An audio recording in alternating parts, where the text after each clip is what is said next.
I was 7 the night I decided to walk into a Mafia boss's restaurant and tell him to look under his car. I didn't have those words for it back then, of course. Back then, it was just a hot September night in the old part of Savannah. The kind where the air feels thick enough to drink, and the streetlights smear halos on the bricks.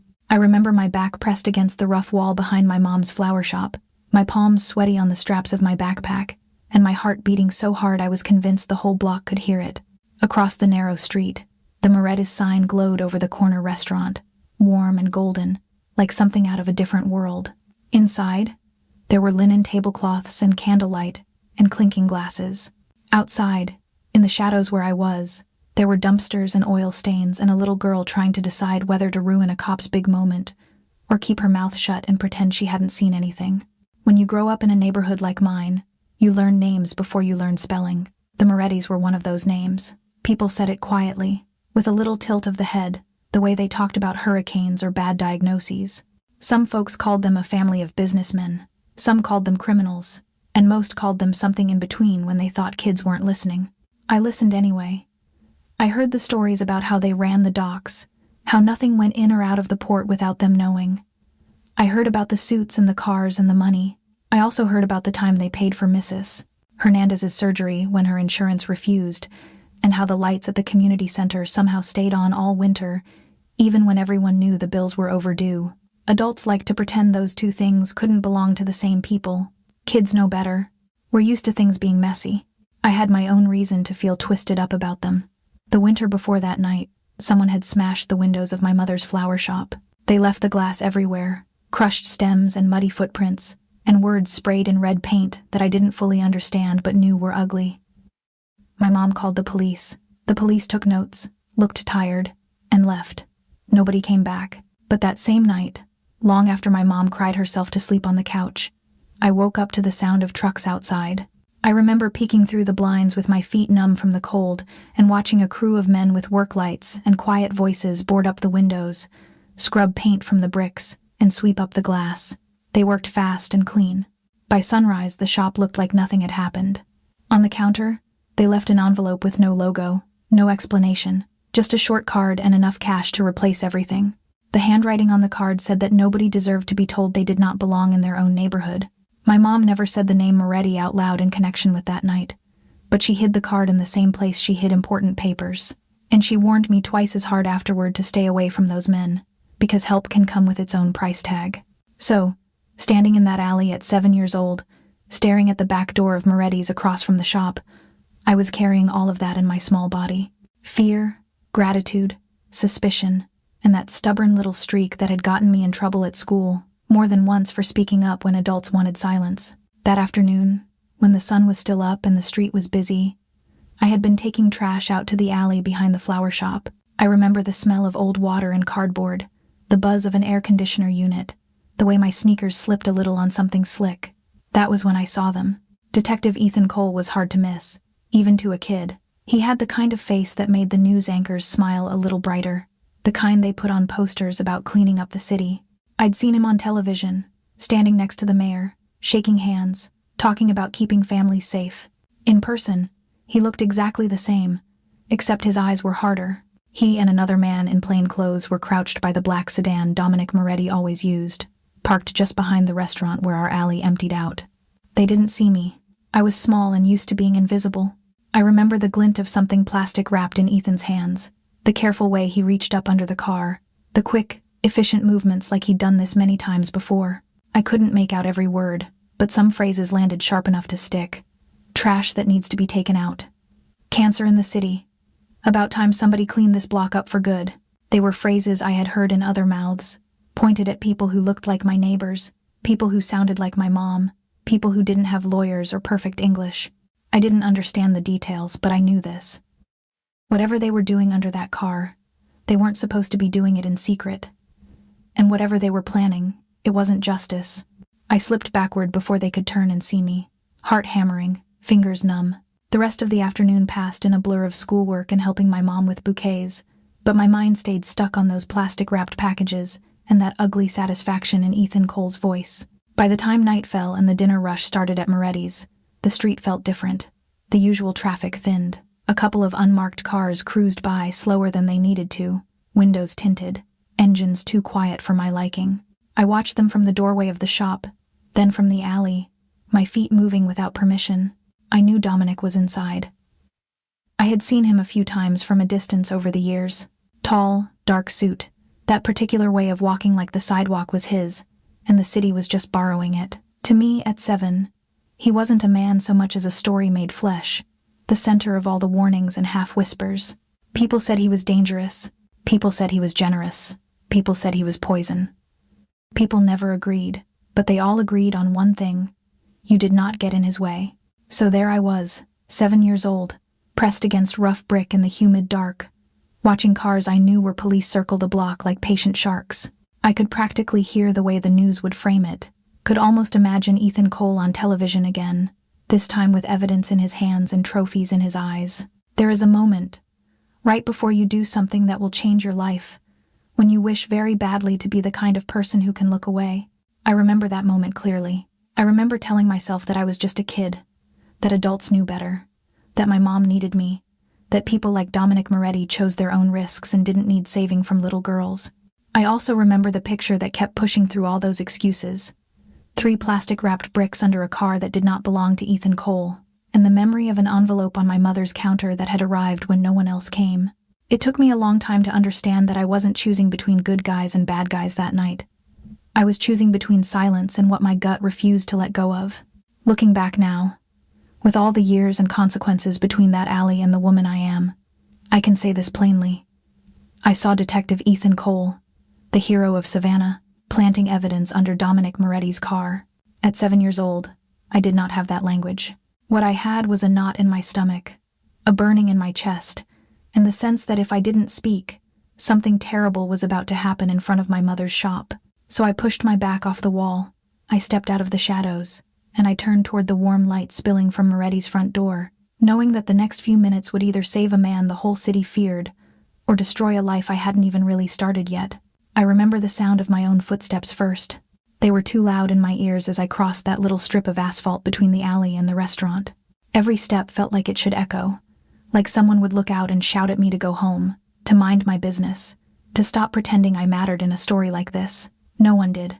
The street was strangely quiet, just the hum of engines idling somewhere out of sight, the faint hiss of a fryer venting from the kitchen, and my sneakers on the cracked pavement. The door to Moretti's was heavier than I expected. I had to lean my whole body weight into it, fingers slipping on the brass handle, my backpack sliding down my shoulder. For a second, I thought it would not budge, and that would be my excuse, the universe telling me I had tried. Then it gave way all at once, and warm light and noise spilled over me. Walking into that room felt like stepping onto another planet. Outside, the air had smelled like oil and wet cardboard. Inside, it smelled like garlic and roasted tomatoes and expensive wine, like polished wood and old money. There were candles on every table, flames wavering in the air conditioning, throwing little shadows that made the silverware glitter. People laughed in low voices, leaning close across white tablecloths. It was the kind of place I had only ever seen when I pressed my face to the glass as we walked past at night. All of that stopped when I came in. You do not realize how loud a restaurant is until it goes quiet. Conversations did not cut off all at once. They died in layers. A nearby table noticed me, then another, and then some invisible line was crossed where the whole room understood something unusual was happening. Forks hovered midway between plates and mouths. A server with a tray slowed down and shuffled to the side. I felt every eye drag over me, cataloging the messy braids coming loose from their elastics, the scuffed shoes, the cheap backpack hugged tight to my chest. In their world, kids my age appeared in family photos, not at the front door alone after dark. I did not know the words for shame and defiance back then, but I felt both at once. Part of me burned with the sense that I was out of place, that I was breaking a rule everyone else had been born knowing. Another part of me thought about those plastic-wrapped packages under the car and wanted to shove past these people with their wine glasses and pretty clothes, and yell at them that something bad was coming if someone did not listen to me. A man in a black suit with a white towel over his arm started toward me, the kind of person who tells you politely that you do not belong. I remember his eyebrows pinching together, his mouth tightening like he was about to ask where my parents were. He got a few steps in my direction and then stopped. His eyes flicked past me, toward the back corner of the room. I followed his gaze and saw Dominic Moretti properly for the first time. He was seated at a corner table that seemed like it had been built around him. There were 4 other men there, all in dark suits, but my eyes went to him and stayed there. He wore a charcoal jacket that fit like it had been made only for him, a crisp white shirt, and a dark tie. His hair was darker then, with just a touch of silver at the temples, combed back smoothly. His hands rested on the table, broad and still, fingers curved around the stem of a wine glass he was not lifting. It was not his clothes or his face that made the room feel different. It was the way the space arranged itself around him. Conversations angled away, glances slid off him quickly, like staring too long might be dangerous. Even from the door, I could feel the gravity he carried, the sort that did not need to raise its voice to be obeyed. And yet, when his eyes met mine across that distance, what I remember most is not the danger. I remember the attention. It felt like being pinned by a searchlight. Not unkind, not kind either, just absolute. He said something then.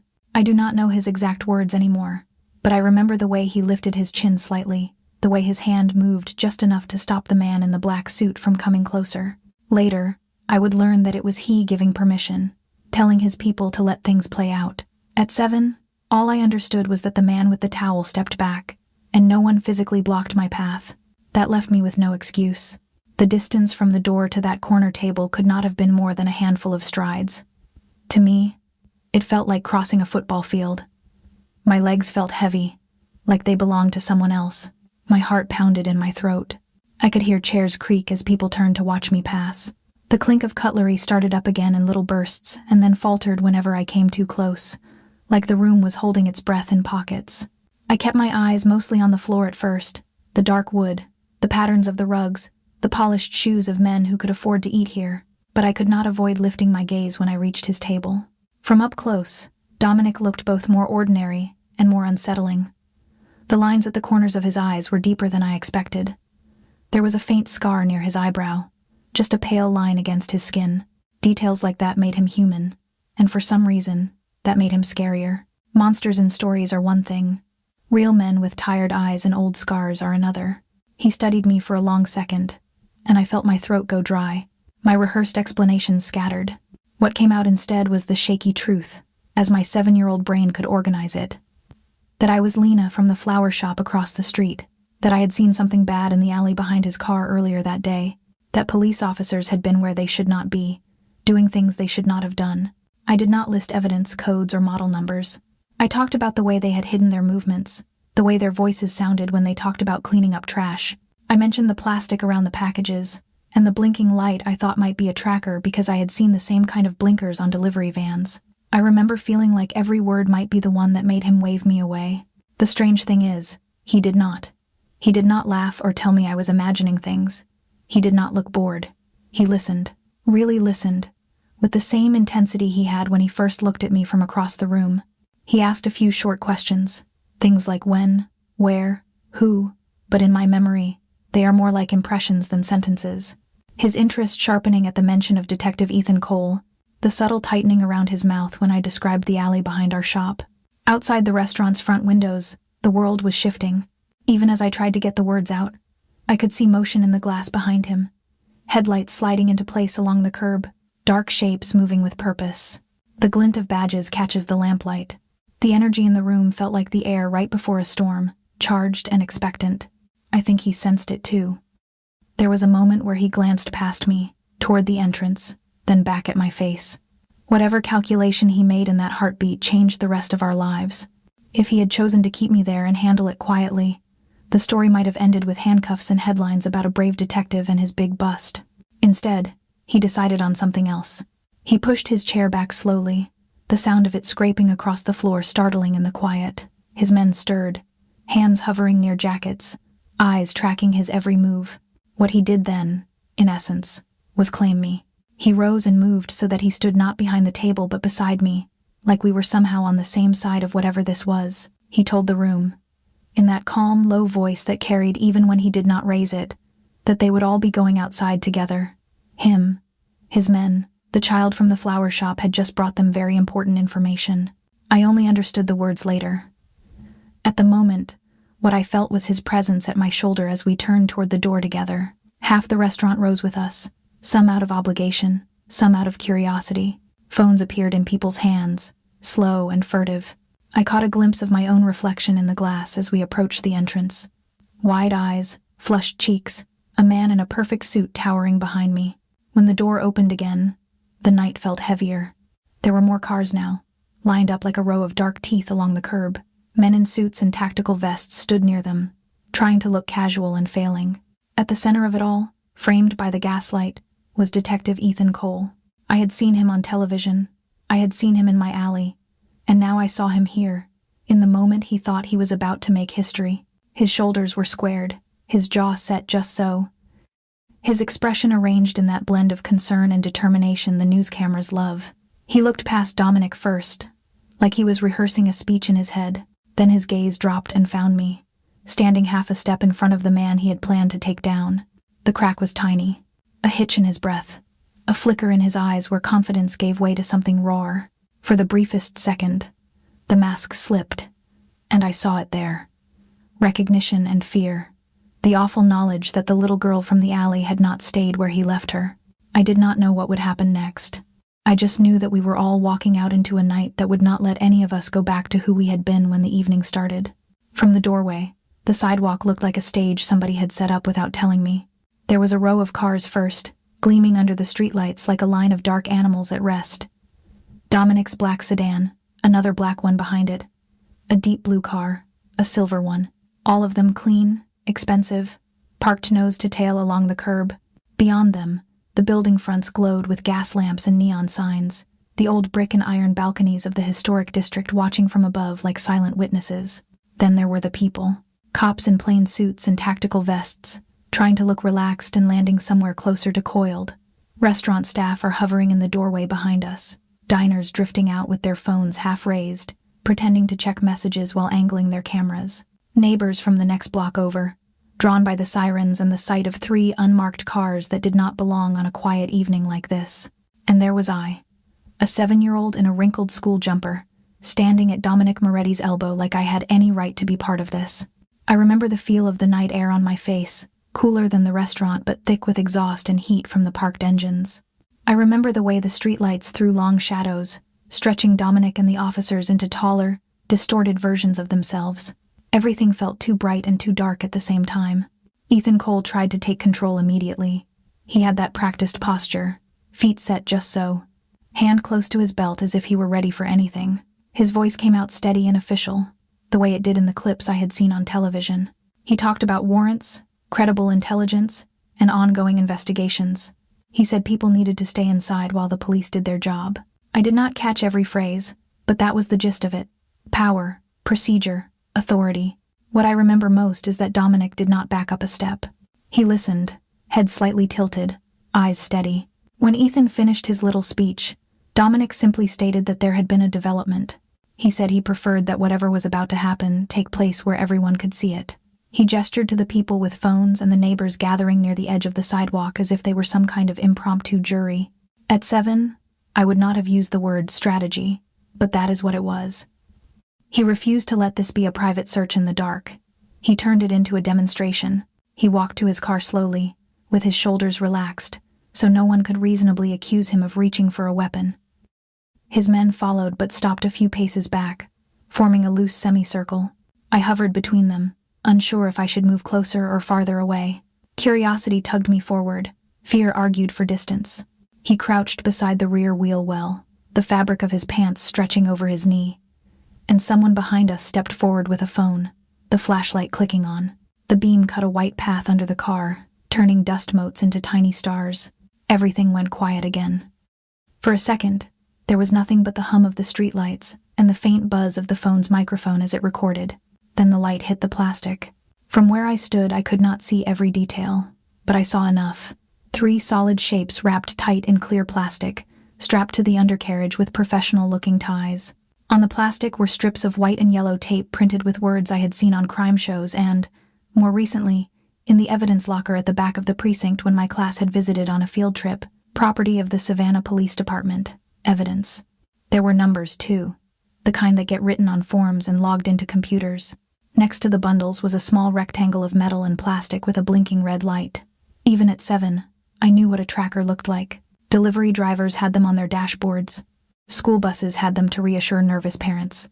This one did not belong here. A ripple moved through the crowd, starting as a hush and then turning into whispers. I heard someone say that those looked like real evidence bags. Someone else asked how they would have ended up under a civilian's car. Ethan stepped in quickly, talking about stolen narcotics, about sophisticated criminal setups, about desperate attempts to discredit the department. His words came faster now, the smoothness cracking just a little at the edges. He tried to shift the blame to faceless enemies we could not see. Dominic did not argue. That was the unnerving part. He simply stood up and stated the obvious, that the evidence bags had numbers. Those numbers meant records. That each bag, each item, had a story attached to it somewhere with dates and signatures and names of officers who had handled them. He did not have to say that the trail would lead back to Ethan. The implication hung in the air like humidity. He did not stop at his own car. He moved to the second one in line, gestured for the light again, and knelt. The same sight greeted us. More plastic-wrapped bricks, more strips of official tape, another tracker blinking stubbornly in the dark. By the time he reached the third car and then the fourth, the pattern was impossible to ignore. It was not one rogue stash under one vehicle that might have been explained away. It was an entire row of supposed criminals with identical evidence crawling across the bellies of their cars. I watched the faces around me shift in real time. At first, there had been that little spark of excitement people get when they think they are about to witness a big takedown, the kind you tell your coworkers about the next day. As each car revealed its hidden cargo, that spark dimmed. In its place came confusion, then anger. A woman from our neighborhood pushed to the front. I recognized her as the lady from the bookstore on the next street, the one who let me sit in the corner and read on days when my mom worked late. She raised her voice in a way I had never heard from her in the shop. She reminded everyone within earshot how the Moretti Foundation had quietly helped rebuild their little library after a flood nearly destroyed it. How no one from the city had answered their calls until the dust had settled. A man from the hardware store chimed in, talking about how Dominic's shipping company gave his son a job when no one else would hire a young ex-con. The pastor from the small church near the docks spoke about anonymous donations that kept their youth programs alive. None of them defended the Morettis as saints. That was not the feeling. It was more like they refused to stand by and watch a story they knew did not fit be forced onto the people who had shown up for them when the official channels did not. I watched the line of officers across from us. Many of them kept their faces blank, eyes fixed somewhere above the crowd. But one younger officer, barely out of his early 20s, had gone almost as pale as his shirt collar. His hand shook when he reached for his radio. I saw his lips form the words "internal affairs," and I saw the way Ethan stiffened in response, as someone had yanked on a cord tied to his spine. There was a sharp exchange between them, more body language than words. Ethan trying to pull rank, the younger man caught between training and conscience. I did not know the intricacies then, but I felt the crack widening. This was no longer United Blue against a mobster. This was something messier. The longer we stood there, the more phones were held high. People were no longer pretending to check texts. They were filming, documenting every movement, every expression, every angle on those evidence bags under those cars. For once, the power of being watched did not belong solely to the men with guns and badges. I remember standing very still, feeling the weight of Dominic's hand settle lightly on my shoulder at one point, steady and reassuring. No one told me to go inside. No one tried to hide me. I was, for better or worse, part of the picture now. When the sirens came, they were different from the earlier ones. Sharper, layered, approaching fast from more than one direction. 2 dark SUVs with federal plates rolled up, their blue lights painting the brick facades in pulsing color. Agents in plain suits stepped out with that distinct combination of boredom and alertness people wear when they know they outrank everyone else on the scene. They did not look at Dominic first. They looked at the evidence under the cars. They looked at the growing crowd of neighbors. They looked at the line of local officers and the detective at the center of it all. Even at 7, I understood that something had shifted. This was not going to be wrapped up with one arrest and a press conference. There were too many witnesses, too many cameras, too many numbered bags strapped where they should never have been. Years later, I would read the reports and understand just how far back the rot went. I would learn about the 5-year pattern of Ethan Cole using those same kinds of discoveries to put people away who did not fit his idea of a clean city. But that night, all I really knew was that the truth under those cars had dragged the story out of his hands and into the light. As the agents started pulling people aside for statements and taking photos from every angle, I sat on the curb for a moment, my legs finally too tired to hold me up. I watched them photograph Dominic's car like it was a crime scene, and Ethan like he might be too. I did not have the words for any of it yet, but I could feel the shape of a question settling over the whole block. If the man with the badge was the one planting the poison, what else in our city had we been getting backwards? If that night on the sidewalk felt like a storm, the hours that followed felt like the flood afterward. The FBI agents broke the scene down into pieces. Cars are taped off. Evidence photographed from every angle. Officers separated and questioned. Neighbors, servers, and diners pulled aside one by one. Somewhere in that chaos, someone decided I counted as a witness too. They sat me on a hard bench inside the restaurant, away from the glass, under a light that buzzed faintly.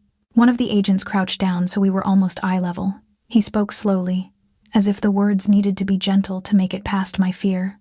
He asked what I had seen in the alley, how close I had been, and what the men looked like. He wanted to know about the packages, about the way Detective Ethan Cole had moved, about the things he had said.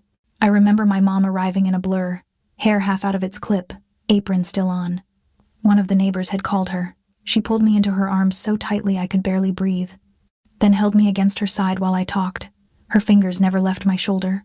Every time I described something dangerous, she flinched a little, like the memory was a physical object flying toward us.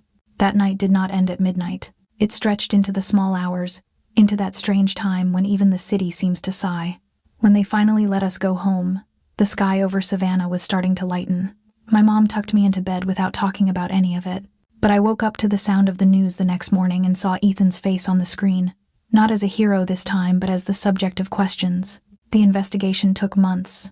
As a kid, those months were measured in school days and holidays, and the number of times my mom reminded me to be careful going anywhere alone. For the adults, it was measured in search warrants, interviews, and files dragged out of storage. From where I stood, it felt like watching a statue crack.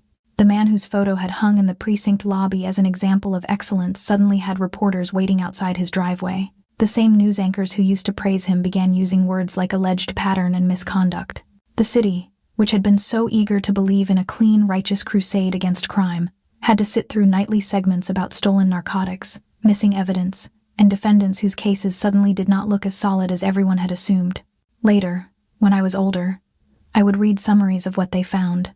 5 years of cases where evidence appeared in suspiciously similar ways. Drugs were taken from the property room and never logged properly. People with foreign last names, rough neighborhoods, or existing records were suddenly discovered with exactly the right amount of contraband to put them away for a very long time. Back then, all I knew for sure was that every few weeks my mom would come home with another scrap of gossip from customers at the flower shop, and more than once I watched her turn off the television when Ethan's name came up, as if protecting me from his face would protect me from the truth. Months after that night, we found ourselves walking up the wide steps of the federal courthouse. I wore my best dress, the one my mom saved for church and special occasions. The building felt too big for us, all marble and echo. It smelled like paper and old coffee and nerves. I remember sitting on a wooden bench outside the courtroom, my legs swinging, watching lawyers in dark suits stride past with folders tucked under their arms. Inside, the formalities of justice unfolded in a language I did not fully understand. The judge's voice was steady. Ethan sat at a table with his attorneys, looking smaller than he had on television, smaller than he had even on that sidewalk. There was no badge, no spotlight, just a man in a suit staring at the surface of the table like he might find another life there if he looked hard enough. When the sentence came, it was just a number to me. 15 years. I knew it had been a long time because of the way the courtroom shifted, the way people in the back exhaled all at once. 12 convictions tied to his work were already in the process of being overturned. More would follow. The adults spoke in terms of precedent and appeals. I thought about the people behind those case numbers. One of them was a man named Daniel Park. I did not know him personally, but his story made its way through the neighborhood as stories do. A young father picked up in a raid, accused of dealing, insisted the drugs were not his. No one wanted to hear it at the time. He disappeared into the system, leaving behind a mother who limped when she walked, and a pregnant wife who came into our shop once to ask about cheap flowers for a baby shower she never got to have. On the day of Ethan's sentencing, Daniel was brought into the same building through a different door. By then, the evidence that had put him away was discredited, his case reopened. I saw him in the hallway afterward, his mother clutching his arm as if she might never let go again. His toddler, a little boy with serious eyes, squirmed in his wife's arms until Daniel reached for him. The boy's hand closed in his father's shirt, and everything else in the corridor went quiet for a moment. I understood then, even at that age, that the decision I made in an alleyway had ripples far beyond one man and his shiny car. When we stepped outside onto the courthouse steps, the air felt different from the night of the raid. Brighter, cooler, but heavy in another way. There were cameras at the bottom of the steps, reporters calling out questions about corruption and reform, and what this meant for Savannah. My mom steered us to the side, away from the microphones. That was where Dominic found us. He did not come flanked by a crowd this time. Just one man, a few paces behind him, eyes scanning the street. Dominic kept his hands visible, away from his pockets, as if he understood that my mother measured safety in inches and gestures. He greeted her first, using her name. I felt her spine go rigid next to me. Gratitude and fear pulled at her face in opposite directions. This was the man whose cars I had saved from being rolling prisons. He was also the man she had warned me about since I was old enough to understand the difference between good trouble and bad trouble. He thanked her for allowing me to speak up that night. He said my courage had stopped an injustice and started something bigger than any of us could see from that sidewalk. He glanced toward the courthouse doors when he said it, as if to include Ethan's victims in the reach of that moment. Then he turned his attention to me. In his world, he told me, saving a life was not a small thing. It created a debt that did not vanish with time. Not the kind of debt you paid with cash, but the kind you carried in your bones. He said he took that seriously. That protecting the people who had protected him was not optional. He reached into his jacket then, and my mom's hand tightened around my wrist instinctively. What he pulled out was not a weapon, not an envelope of money, but something small that gleamed in the sunlight. A silver charm on a fine chain, shaped like a magnolia blossom. If you have never seen a magnolia up close, it is easy to mistake it for something fragile. The petals look like porcelain, smooth and pale, but the trees themselves are stubborn, their roots deep in southern soil. That little charm caught the light as he held it out, the petals etched with more care than I expected from a man like him. He looped it into my palm, closing my fingers around it. The metal was cool against my skin. He told me that magnolia was Savannah's flower, that it had a way of hanging on through storms. He wanted me to have a reminder that the city was mine too, no matter who tried to tell my family otherwise. He added something about a number, a card my mom could use if we ever needed help. My mom accepted the card like it was a live wire. At some point in that exchange, the question that had been sleeping in the back of my mind pushed its way out. I did not say it as an accusation, more as a confession of confusion. People called him a bad man. They whispered about the things his family did at the docks. They used words like mob and organized crime when they thought kids were not listening. He did not pretend to be innocent. He did not try to sell me a fairy tale. He said his world was complicated, that survival in it had never been clean. He said loyalty and family came first, that lines had been crossed over the years that he did not expect a child to understand. But he also said he loved Brooklyn Street and the people who lived along it. That was when the city looked away from certain neighborhoods. He did not. That sometimes the ones you are told to fear are the only ones who show up when it counts. I did not know what to do with that answer at 7. I still do not have a simple response now. What I know is this. I walked down those courthouse steps with a magnolia charm in my hand and a new weight in my chest. I had helped take down a man the city had trusted, and in doing so, I had tied my life, in ways I did not yet see, to another man the city would never fully trust. That tiny piece of silver became more than jewelry over the years. It became a reminder that one night in Savannah, I stepped out of the alley and changed the direction of 2 men's lives. One went to prison. One walked free with his empire intact. And somewhere between them stood a little girl with a flower-shaped charm and a debt of protection she never asked for but would carry into adulthood, all the way to the doorstep of the woman I eventually became. 17 years is a long time to carry one small piece of silver. By the time I turned 24, the magnolia charm Dominic gave me was no longer bright. The petals were a little scuffed, the edges dulled from catching on sweaters and aprons, and the inside of my palm when I was nervous. I wore it almost every day without thinking. It sat just below my collarbone as I unlocked the front door of Riverbend Florals in the half-light of early morning, the metal cool against my skin while the rest of the city was still warming up. Most days started the same way. I would roll up the metal gate, breathe in the faint leftover smell of yesterday's blooms, and hit the lights. The shop would blink awake. Rows of glass vases along the wall, buckets of flowers lined up like sleepy soldiers. The old wooden counter with its scratched surface and stubborn cash drawer. The cooler hummed in the corner, full of chilled roses and lilies and whatever else I could afford from the market that week. There was a comfort in the routine. Fill the buckets with fresh water until my fingers went numb. Strip leaves, Trim stems, drop flowers one by one until the colors begin to make sense, sweep leaves off the floor, set a small arrangement in the window so the first people walking their dogs would see something pretty. Sometimes I would catch my reflection in the glass out front. Dark hair pulled back in a messy knot, sleeves pushed up, hands already stained green at 8 in the morning. I looked like myself and like my mother at the same time. Same set to the shoulders, same little furrow between the eyebrows when I was focused.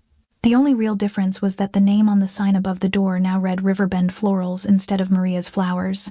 My mom still worked with me when she felt up to it.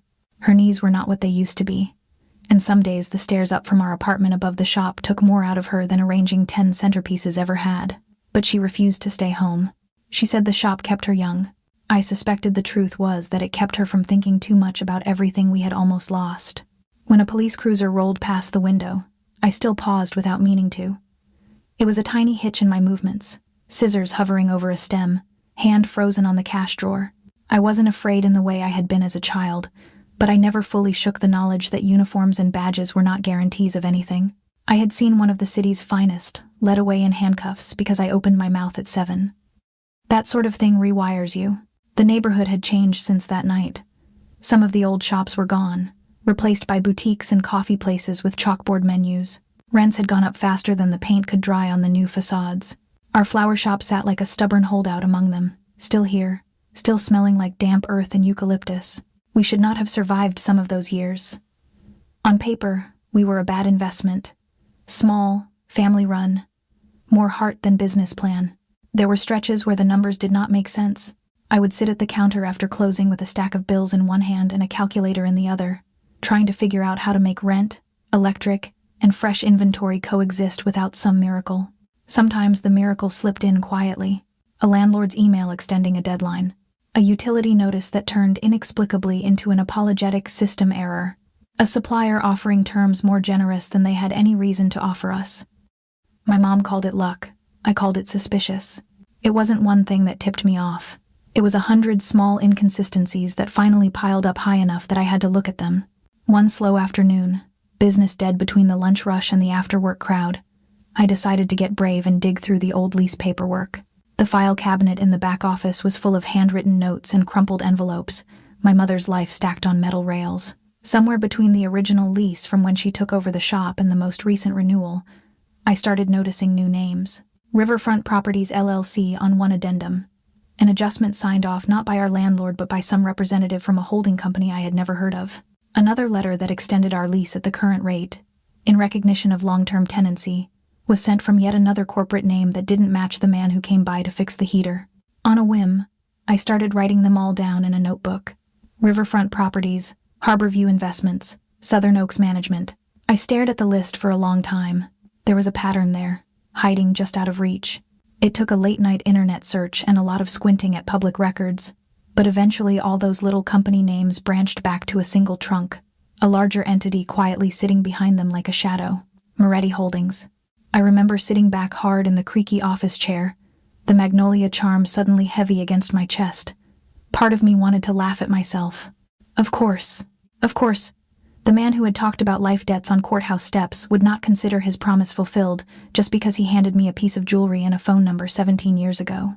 He had been paying the bills I did not know I could not pay, nudging landlords, buying up properties on our block and then making sure our lease never rose past what we could scrape together, keeping the lights on in a way that let my mother believe it was providence and good old-fashioned hard work. I felt two things at once, so sharply they almost canceled each other out.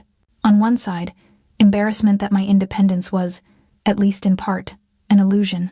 I had told myself I was keeping this place alive on grit and talent, that I was building something separate from what happened when I was 7. To realize that there had been a net under us the whole time, spun by a Mafia family's corporate arm, made me feel small and managed. On the other side was something closer to gratitude, and something even more dangerous than that. A sense of being seen. Dominic had a whole city to run, a whole empire to watch, and yet someone in his world had taken the time to make sure the tiny flower shop on Brooklyn Street never got pushed out by rising rents. I did not know if he checked in on those reports personally, or if it was just a line item on a spreadsheet somewhere. But either way, the message was the same. I had not fallen off his radar. The debt he believed existed between us was still, in his mind, very much open. I didn't tell my mom what I found.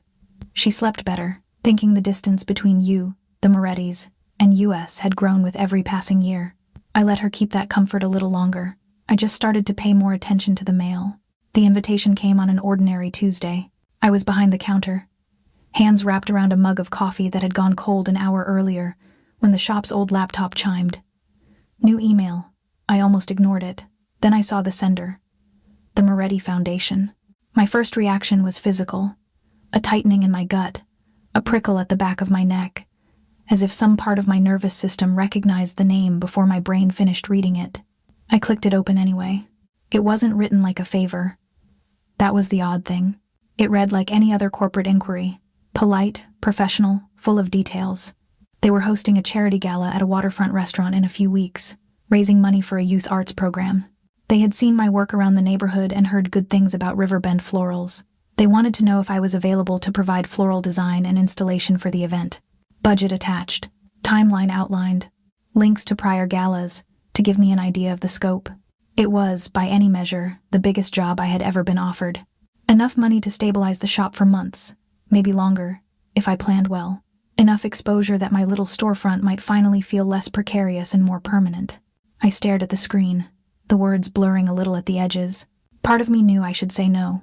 Keeping our distance had been the unspoken agreement all these years. They protected us from the shadows, and we pretended not to notice. Stepping into a Moretti Foundation gala would mean trading anonymity for proximity, putting my face and my work back in the same room as the man whose world I had only ever approached as a child. Another part of me, the part that remembered empty order books and late notices, understood that sometimes survival looked like accepting help from places that complicated your conscience. I reached up without thinking and touched the magnolia charm, feeling the familiar curve of its petals against my fingers. 17 years ago, I had stepped out of the alley because my gut would not let me stay still. Now, that same gut twisted for a different reason. The cursor blinked in the reply box like a heartbeat, waiting. I knew before I even started typing that taking this job would change something I could not yet name. It would pull me out of the safe, flower-scented bubble I had built, and back into the orbit of a man who had every reason to see me as both his salvation and his vulnerability. I clicked on the attachment one more time, taking in the date, the venue, and the scale. Then I took a breath, steadying myself, and began to write, because somewhere between gratitude and resentment, between fear and curiosity, a new version of that old courage was waking up. The river always smells different depending on the time of day. That afternoon, it smelled like warm metal and salt and old wood baking in the sun. I parked a little farther down from the waterfront restaurant than I needed to, just so I could walk a few extra seconds and get my breathing under control.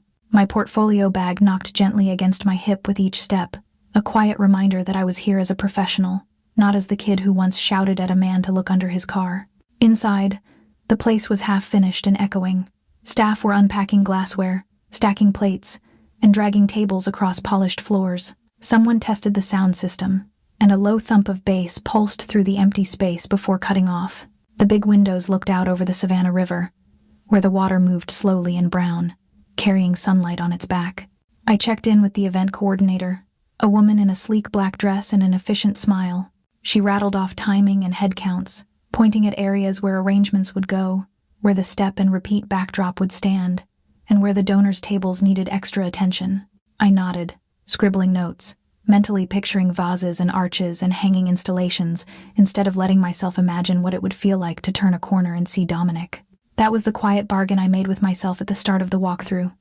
Focus on flowers, not on him. I walked the perimeter of the main room, counting outlets and measuring distances with my eyes.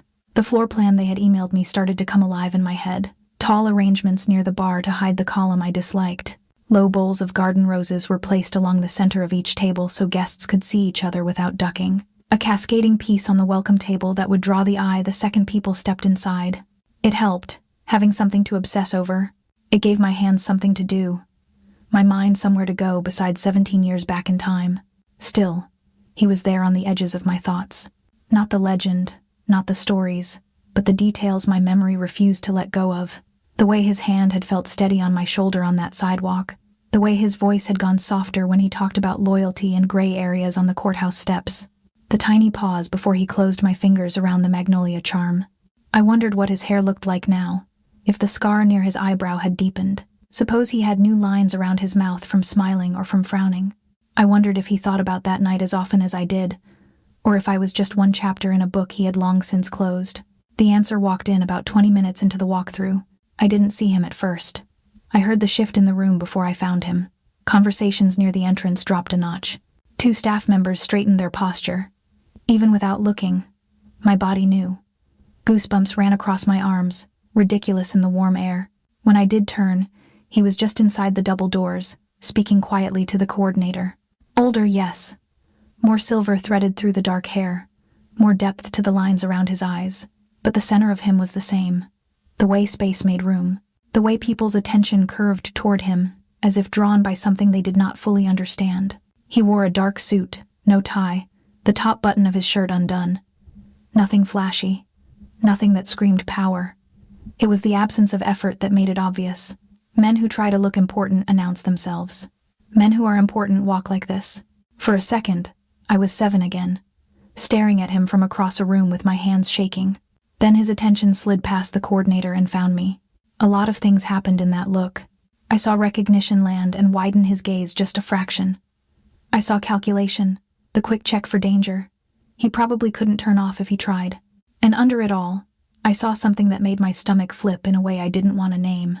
The way his eyes softened, just barely, like he was seeing something he had been expecting but not quite prepared for. I realized I'd been holding my breath. He crossed the distance between us at an unhurried pace, giving me time to decide whether to bolt. I stayed put, mostly because my feet refused to embarrass me in front of the event staff. When he reached me, he greeted me like someone he had seen more recently than 17 years ago. Like my face wasn't frozen at 7 in his memory but had been aging right alongside his. He mentioned the shop, the neighborhood, the fact that he had heard good things about my work. I listened to the rise and fall of his voice and tried to hear it like any other client, not like the soundtrack to my most formative trauma. He glanced once at the hollow of my throat where the magnolia charm rested. There was the slightest curve at the corner of his mouth when he saw it, and for reasons I did not want to examine, my skin warmed under the metal. He did not linger on the past, but it was there between us like another person. He talked about the gala, about the youth arts program they were raising money for, about wanting the room to feel a certain way. I responded with the vocabulary I knew best: color palettes, line of sight, and how flowers could make people feel without them realizing why. Underneath the logistics, there was a different conversation happening, one with no words. He was measuring the woman I had become against the girl he remembered. I was measuring the man in front of me against the myth and against the memory of his hand closing around a silver charm. It hit me then that he was not just older. He was tired in places he hadn't been before.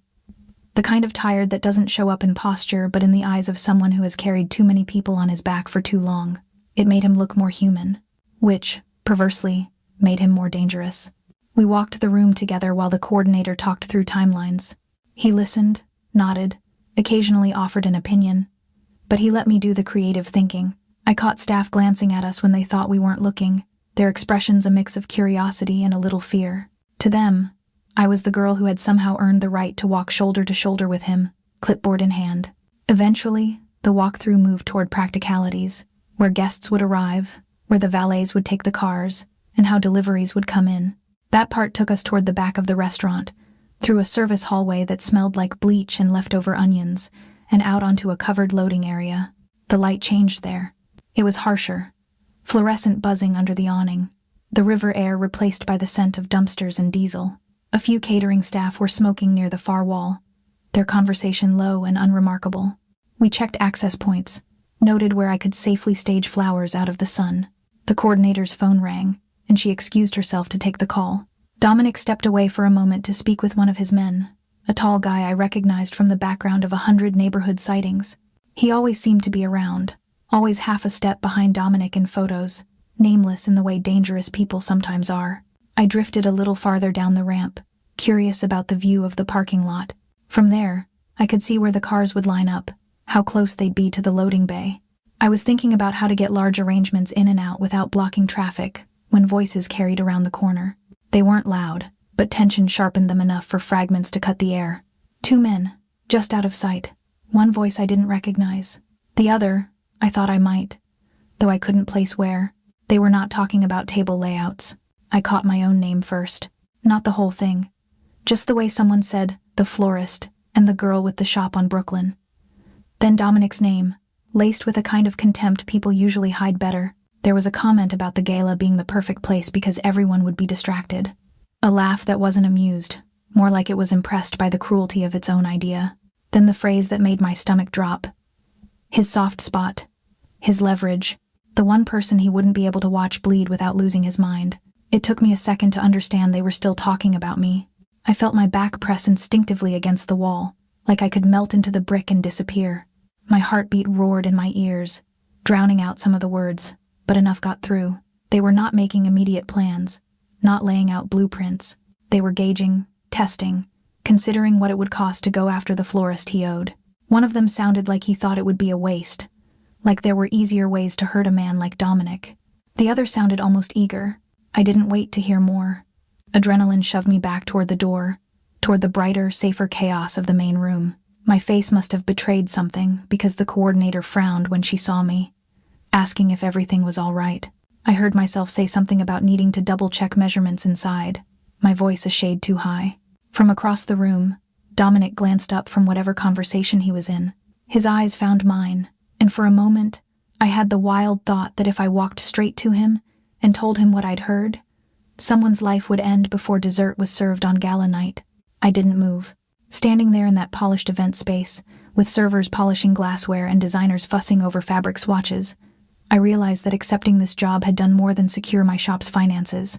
It had put a target on my back with a neat little bow of eucalyptus and roses. I wasn't just the florist anymore. I was the woman someone had just named as the way to make Dominic Moretti kneel. And whether I liked it or not, there was no one hearing that. The drive back from the waterfront felt shorter than it should have. I remember gripping the steering wheel a little too tightly, replaying those voices in my head. The way they said "the girl with the shop in Brooklyn" made me feel like I was an object on a shelf. The amusement in that word, leverage. I drove past my own street twice before I was ready to pull in, like distance alone could make the threat less real. Inside the shop, everything looked exactly the same. That was the worst part. The bell over the door chimed like always. The buckets of flowers waited in their usual spots. My mom called down from upstairs to ask how the meeting went, her voice carrying that mix of hope and worry she always had when business might be good. I lied by omission. I told her the gala was a big job, that the venue was beautiful, that the foundation wanted a lot of white and green, clean and classic. I left out the part where two men had almost casually discussed whether killing me would be worth the trouble of watching Dominic fall apart. Maybe that was cowardice. Maybe it was protection. In the moment, it felt like the only way to function. The first strange thing happened 3 nights later. I was closing up alone. My mom had gone upstairs early with a headache, and I stayed late to finish a mock-up for one of the gala centerpieces. I did my usual lock-up routine. Lights off in the front, check the back door, set the alarm. I could do it half asleep by then. When I came down the next morning, the front door was locked, the alarm light still blinking as it should have. Nothing was broken, nothing was missing. But one of the display buckets had been knocked over. Stems lay scattered across the floor, water soaking the rug. A single rose had been snapped clean in half and left on the counter.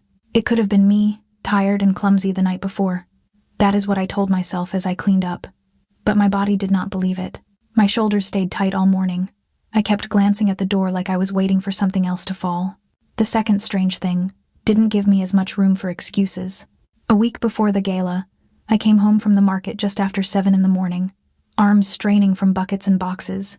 The apartment we shared above the shop should have smelled like coffee and my mom's oatmeal. Instead, it smelled like cold air and something faintly metallic. The door was closed but not latched. Inside, drawers were open. The couch cushions were moved. My bedroom closet door stood wide, clothes pushed aside.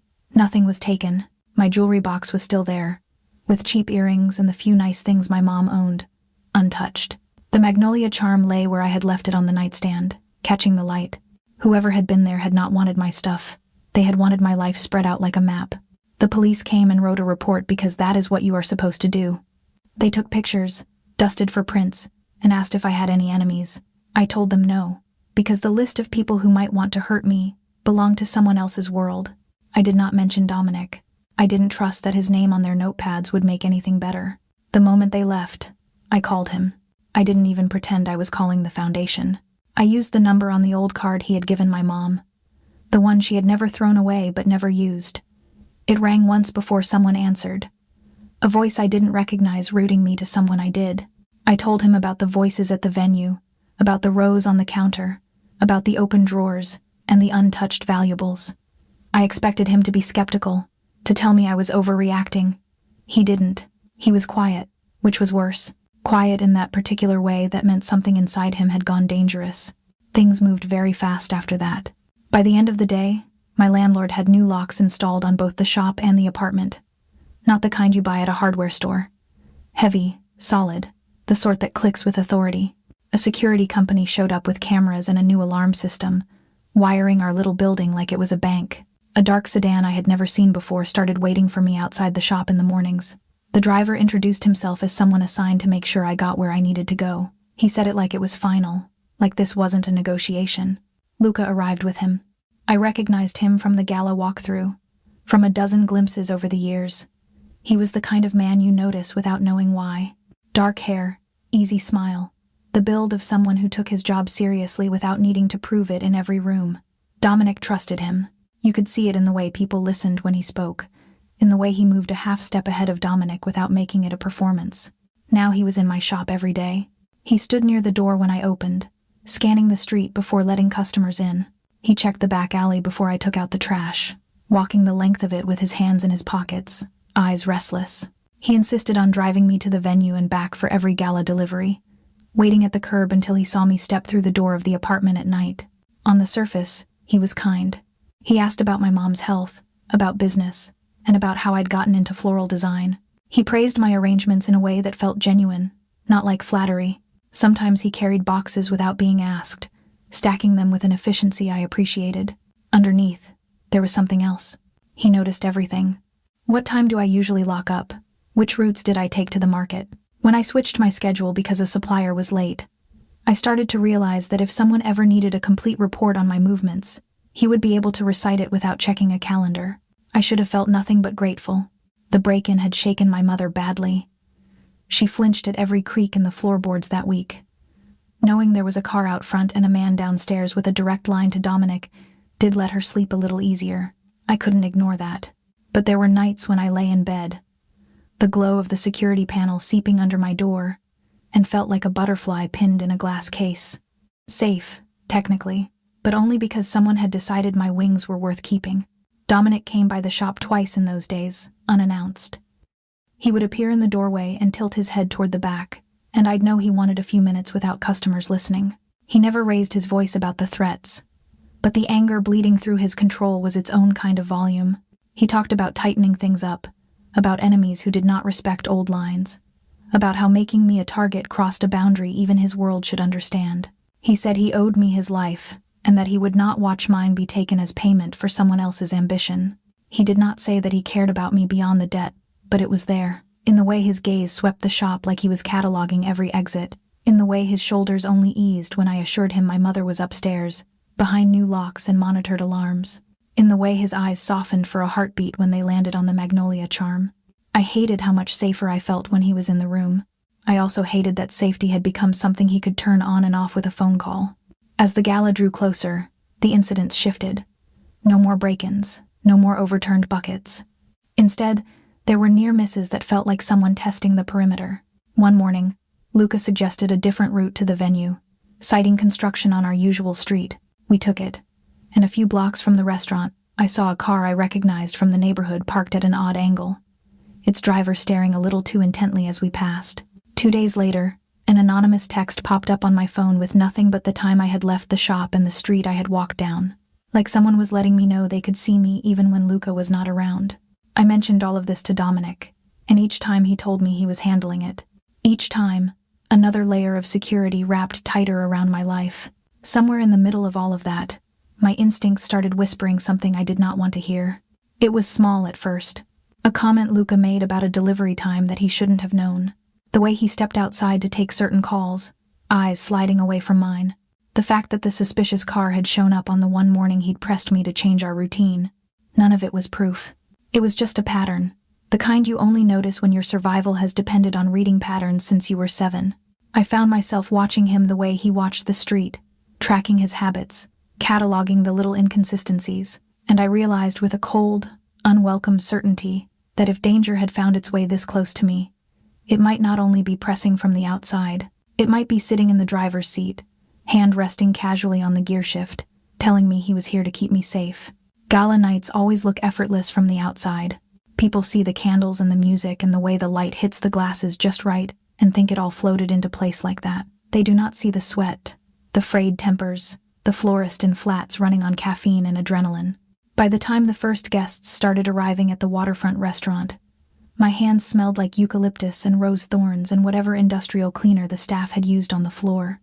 The room was exactly the way I had pictured it on that first walkthrough. Tall arrangements anchoring the corners, low bowls of white garden roses and ranunculus along each table, trailing vines softening the edges of linen and glass.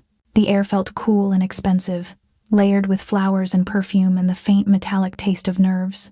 I moved through the space with a kind of clipped focus. Straighten a stem here. Nudge a votive an inch to the left there. Check that the arch at the entrance held its shape, that the blooms hadn't wilted under the lights. If I kept my mind on angles and colors, I didn't have to think about bombs or leverage, or the fact that someone out there had said my death would be a satisfying way to watch a man burn. Security was impossible to ignore, even if you didn't know what I knew. There were more dark suits than usual at the entrance, eyes scanning the crowd instead of the decor. Cars stopped at the curb and were checked with a thoroughness that would have felt paranoid if I hadn't already had my apartment turned inside out. Guests stepped out in gowns and tuxes, smiling, unaware of the invisible grid snapping into place around them. Luca hovered at the edge of my vision like a misplaced shadow. When I was at the welcome table, he was near the door. When I ducked behind the bar to fix an arrangement, he shifted to cover that angle. He never touched me, never raised his voice, but his presence was a low hum against my skin, constant and impossible to tune out. Every few minutes, I felt another gaze on me from a different direction. Dominic's. He was doing what he did best, moving through the crowd as it belonged to him, offering his hand, his smile, his attention, to anyone else. He looked relaxed, perfectly in his element, the benevolent patriarch of a charitable foundation. To me, the tiny shifts gave him away. The way his shoulders tightened barely when I crossed the room, the way his eyes did a quick sweep for me whenever he finished a conversation. At one point, I was adjusting candles on a side table when I felt that prickle between my shoulder blades that meant he was watching. I glanced up and found him across the room, mid-conversation with a city councilman, his face arranged in polite interest while his eyes said something entirely different. They said he was counting the distance between us. They said he had not forgotten the last time a public event had turned into a crime scene because of what someone had hidden under his car. I touched the magnolia charm at my throat without thinking, felt the familiar shape press into my fingertips, and told myself to breathe. The night moved in waves, speeches, applause, the clink of silverware as dinner was served. Between courses, I slipped in and out of the dining room to adjust arrangements and make sure nothing had been knocked over. Luca trailed at what he probably thought was a respectful distance, close enough to intervene if anyone got too close, far enough that I could pretend I was alone if I didn't look directly at him. The first time I stepped outside for air, it was purely instinct. The music had swelled, the room buzzing with 100 conversations layered on top of each other, and my chest suddenly felt too tight. I slipped toward the side doors, telling myself I needed to check the outdoor installation anyway. Big urns overflowing with white hydrangeas lined the terrace rail, framing a view of the river that guests would use for photos. It was an easy excuse. The night air met me like a cool hand on a fevered forehead. The river smelled different from the way it had the day of the walk-through, less metal, more damp stone and exhaust from the line of idling cars at the entrance. The terrace lights cast soft pools on the brick, and beyond them, the parking area glowed under harsher bulbs. From where I stood, I could see the row of vehicles waiting at the curb. Some belonged to guests, some to security. One in particular drew my eye without my permission. A sleek black sedan parked closer to the entrance than the others, the driver standing just off to the side, posture too alert to be anything but one of Dominic's. I shouldn't have been able to tell which car was his. That was the whole point of security. But patterns have a way of announcing themselves if you've trained your brain to look for them since childhood. I told myself to go back inside, to check the flowers, to stop chasing ghosts under the chassis, and move on with my life. Then a valet jogged past with a flashlight, beam bouncing across bumpers and chrome. For half a second, the light skimmed under the black sedan, caught on something, and my stomach dropped through the floor. It wasn't even a clear image, just a glint where there shouldn't have been one, a shape breaking the smooth line of the undercarriage. Metal against metal, wrong in a way my body recognized before my mind caught up. Suddenly I was 7 again, in a different part of the city, staring at a different car and the plastic-wrapped bundles someone had slid into the shadows. I heard Ethan Cole's voice in my head, talking about cancer in the city. I remembered the taste of fear when I pushed open the restaurant door and interrupted a man's dinner because my gut screamed louder than my learned obedience. I blinked hard, tried to force the present back into focus. Maybe it was nothing.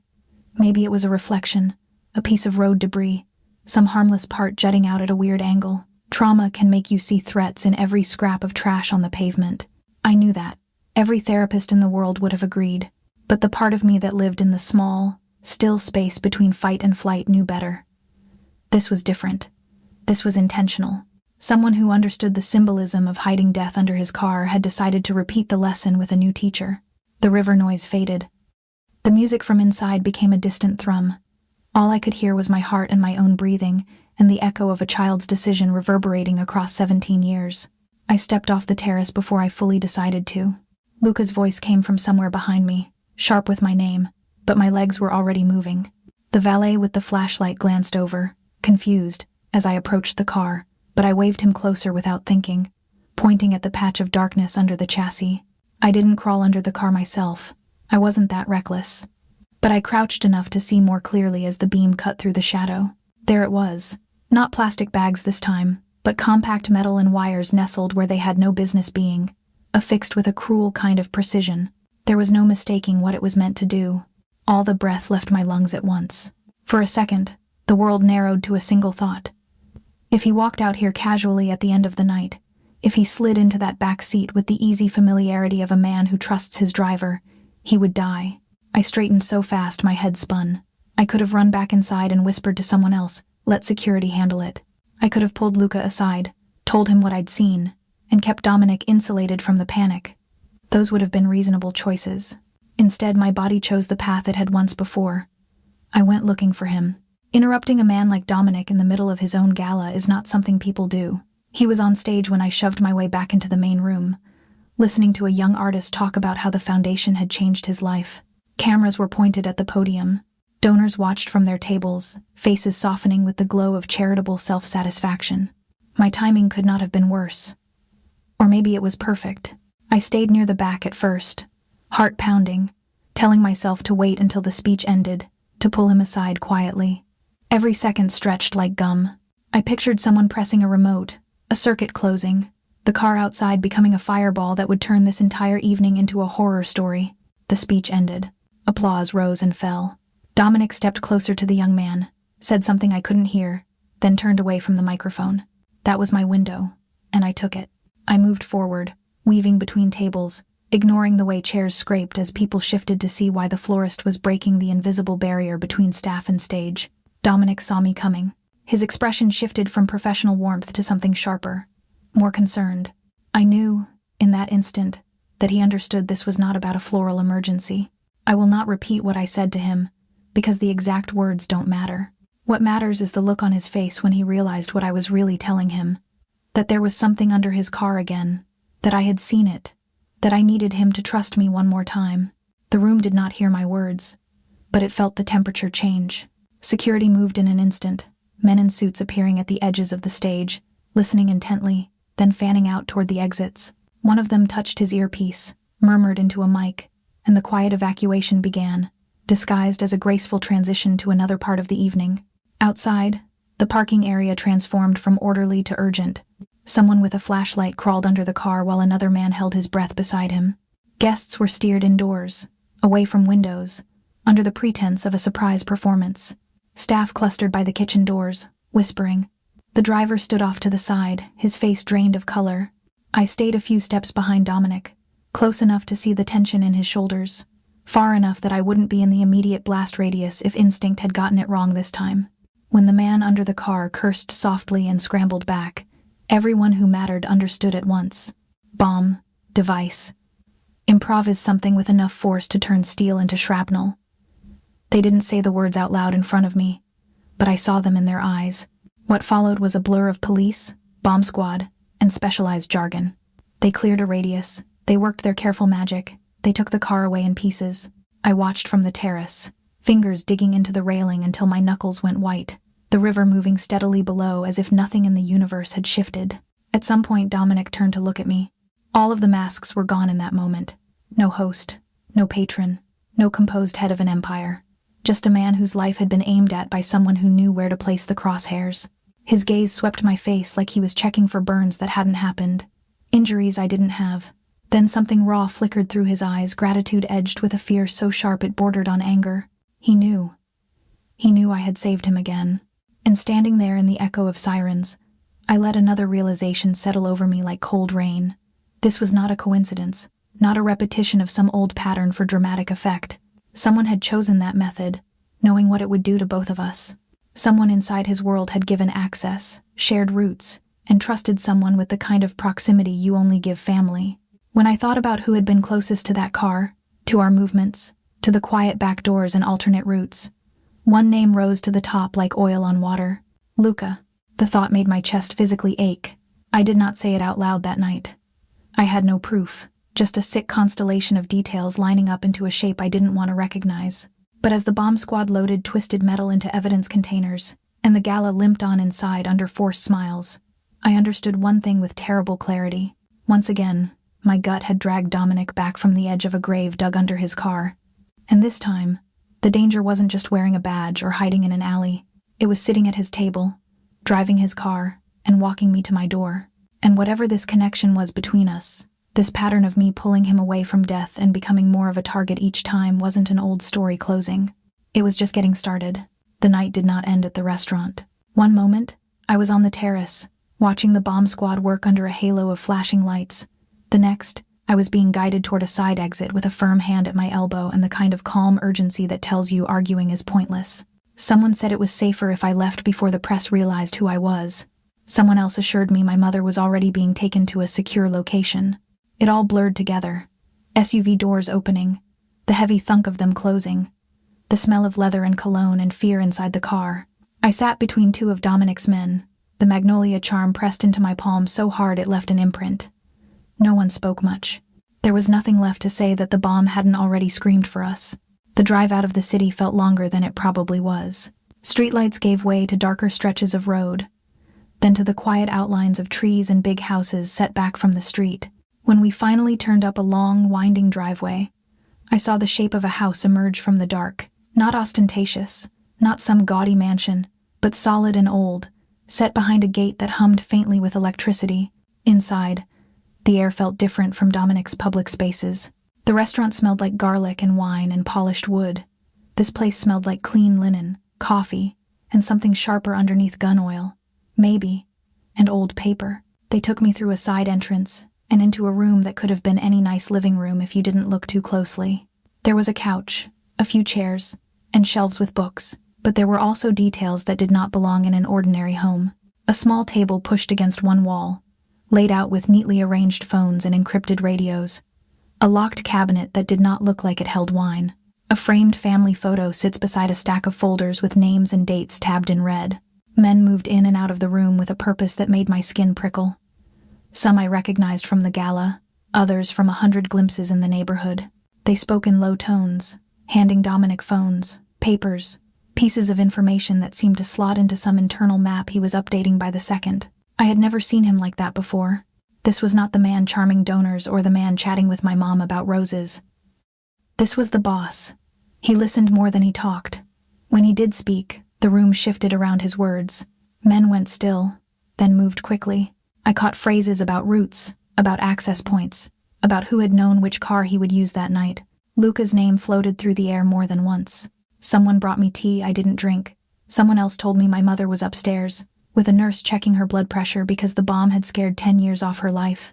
I wanted to run to her, but Dominic said it was safer if movement stayed limited until they knew exactly what they were dealing with. He didn't have to raise his voice. The authority was in the fact that no one contradicted him. Hours bled together. My body hummed with leftover adrenaline. That wired, exhausted state where you feel like you could sleep for a week, and also as if you might never close your eyes again. I watched maps appear on the coffee table. City blocks sketched out with circles and arrows. I watched security footage on a laptop, a grainy image of the parking area from earlier in the day, a figure moving where they should not have moved. A car door that should not have opened. The first time I heard that Luca was missing, it was almost a side note. One of the men mentioned that he had not answered his phone since the bomb was found, that his car was gone from where it should have been parked. The second time his name came up, there was less confusion and more certainty. Leaks, patterns, calls traced back to numbers tied to a rival family Dominic had kept in check for years. No one said the word traitor out loud. They didn't have to. I didn't see what happened to him. Dominic did not invite me into that part of his night. All I know is that somewhere between midnight and dawn, the energy in the house shifted. The frantic edge eased, replaced by a cold, grim satisfaction. Orders changed from find him to clean this up. Someone carried a jacket down the hallway, which I recognized as Luca's. It was folded too carefully to be a casual gesture. That was how I learned what Dominic's justice really looked like, not from seeing blood, but from understanding that a man who had been at my side every day for weeks had vanished as completely as if the earth had opened and swallowed him. One of Dominic's people said quietly that I did not have to be afraid of Luca anymore. I wasn't sure that was the same thing as being safe. The horror and relief tangled together inside me. Luca had set me up, fed information to someone who wanted Dominic dead, and was willing to use me as bait. On some level, I was glad he would never stand near my mother's front door again, pretending to be a shield. On another level, I understood that what had been done to stop him was not something you could explain to a judge or put in a report.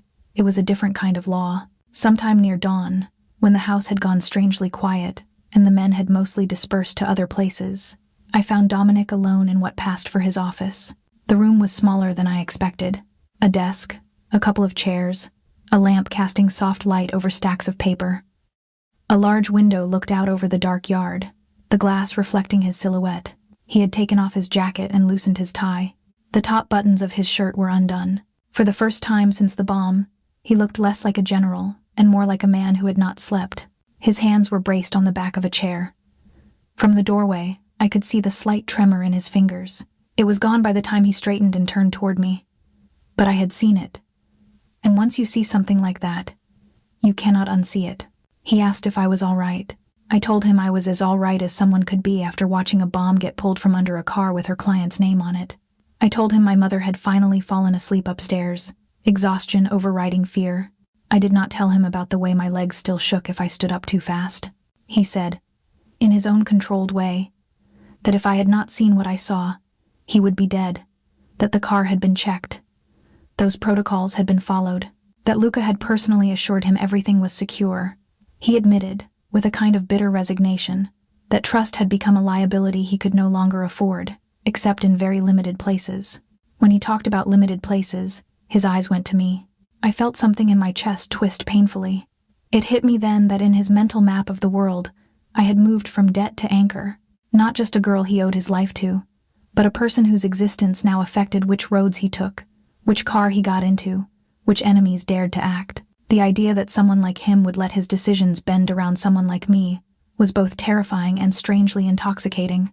I told him, quietly, that what he had done to Luca scared me, not because I thought Luca deserved mercy after what he'd done, but because it was a reminder that Dominic's world did not have a soft landing for people who crossed certain lines. I said that being near him meant living in a place where disappearing a man was sometimes the only answer. He did not argue. He did not apologize. He said that his world had always been like this, that the only difference now was that I had been brought inside enough to see it. He admitted that he had tried, for years, to keep my mother and me at a distance for exactly this reason. Anonymous lease extensions, quiet protection, help that looked like luck. Then he said something that took the ground out from under me in a different way. He said that when he saw me run toward him on that stage, when he understood what I was telling him about the car, there was a moment where he realized that if he lost me because of his enemies, he would become someone even he did not recognize. I did not know what to do with that. I had spent years telling myself I was just a story to him, a symbol of the one good thing he had managed not to ruin. Hearing that my life had become a point of no return for a man like Dominic was like being handed a weapon and a vow at the same time.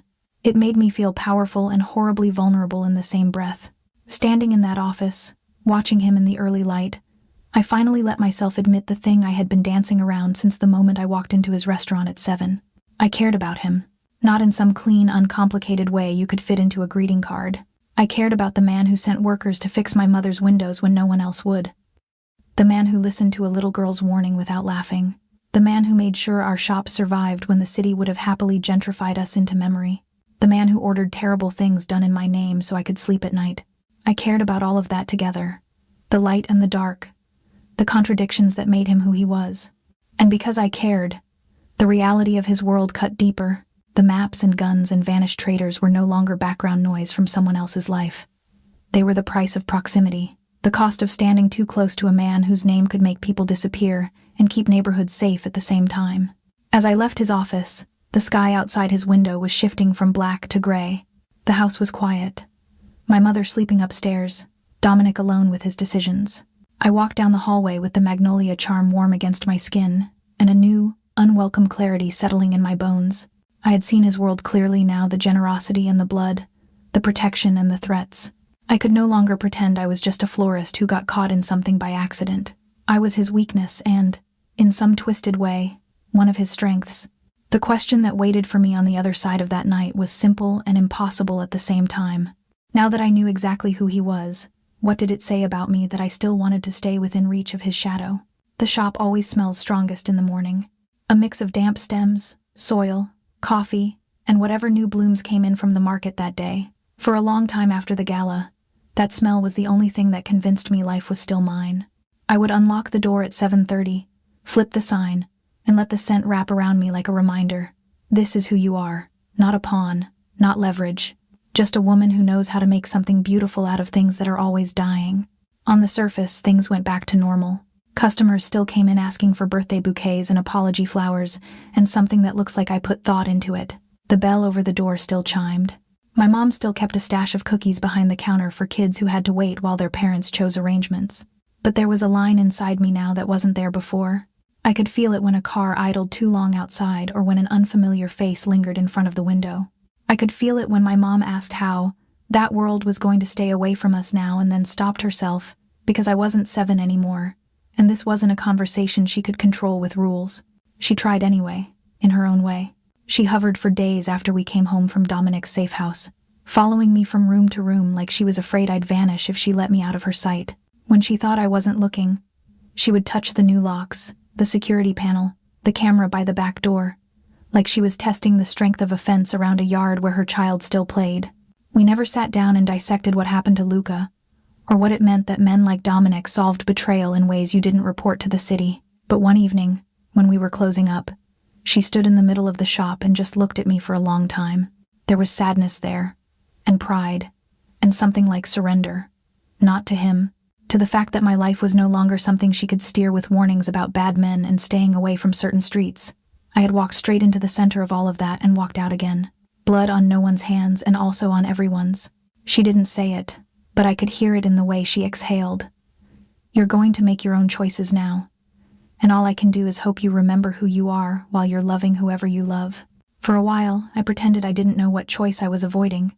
It would have been simple, on paper, cut Dominic out completely, change my number, refuse any more contracts from his foundation, pretend that the man whose life I had dragged back from the brink twice was just some client whose checks cleared. Or go the other way. Move into his world fully, live behind gates and guards, let him fold my life into his in the name of protection, and call it love. The truth I didn't want to say out loud was that neither of those fit. I couldn't erase him. Too many pieces of my life had his fingerprints on them. The shop itself, our apartment, the way half the neighborhood had quietly benefited from his idea of responsibility. I also couldn't pretend that slipping into his world like a new suit would fix anything.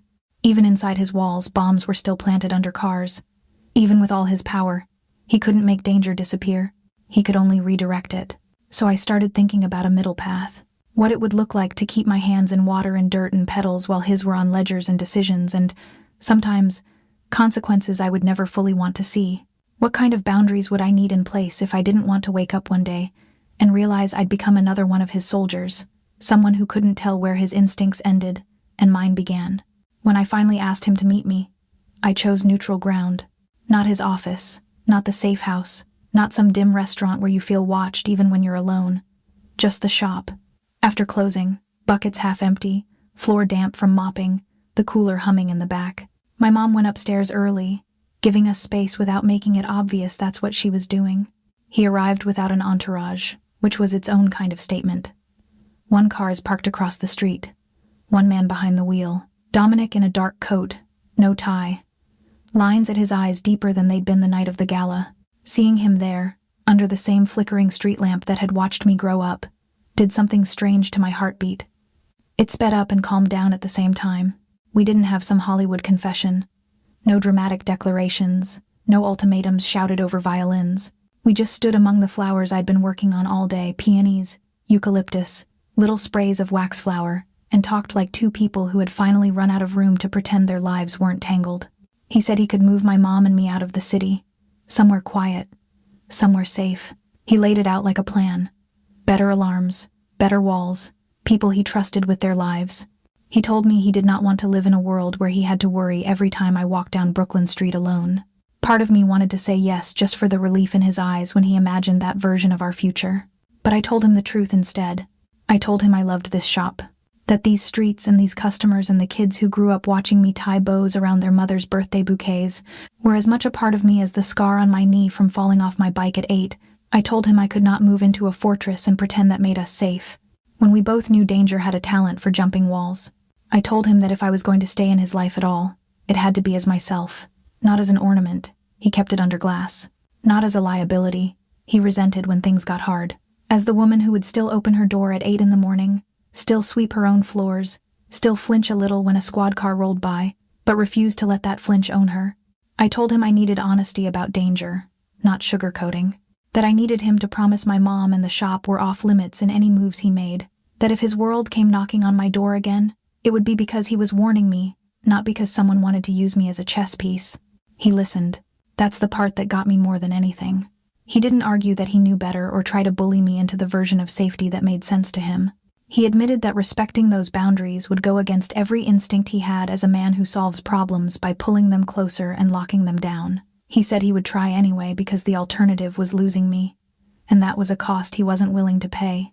When he stepped closer, it wasn't with the careless confidence of someone who assumes permission.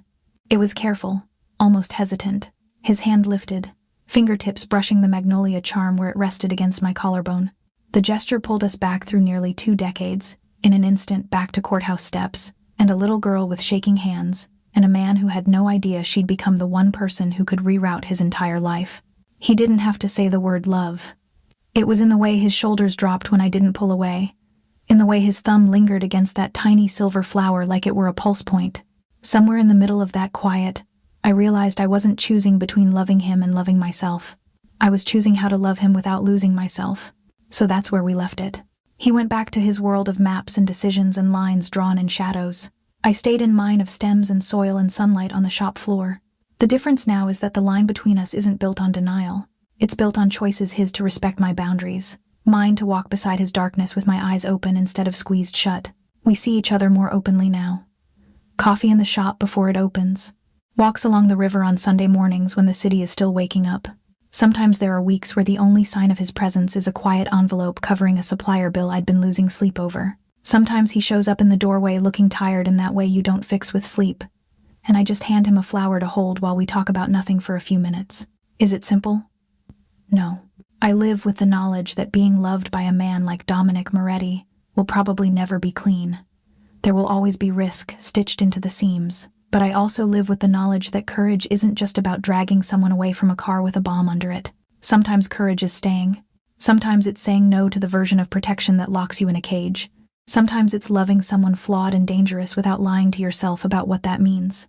Sometimes it's looking at your own fear and still choosing to keep your eyes open. If you've listened this far, maybe there's some part of my story that feels familiar to you. Maybe you've had to decide whether to speak up when it would have been easier to stay quiet. Maybe you've loved someone whose world didn't fit neatly with your idea of who you were supposed to be. Maybe you've had to draw a line in the sand and say, I care about you, but I won't disappear for you.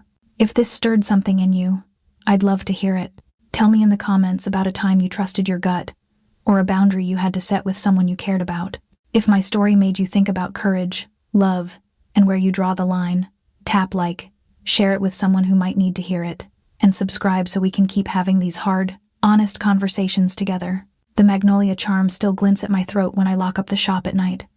Sometimes, when I look across the street and see a familiar dark car waiting under the street lamp, I touch it and smile to myself. I'm still just a woman with a flower shop. I'm also the woman a mafia boss cannot afford to lose. And I'm learning, one brave choice at a time, how to live with both of those truths at once.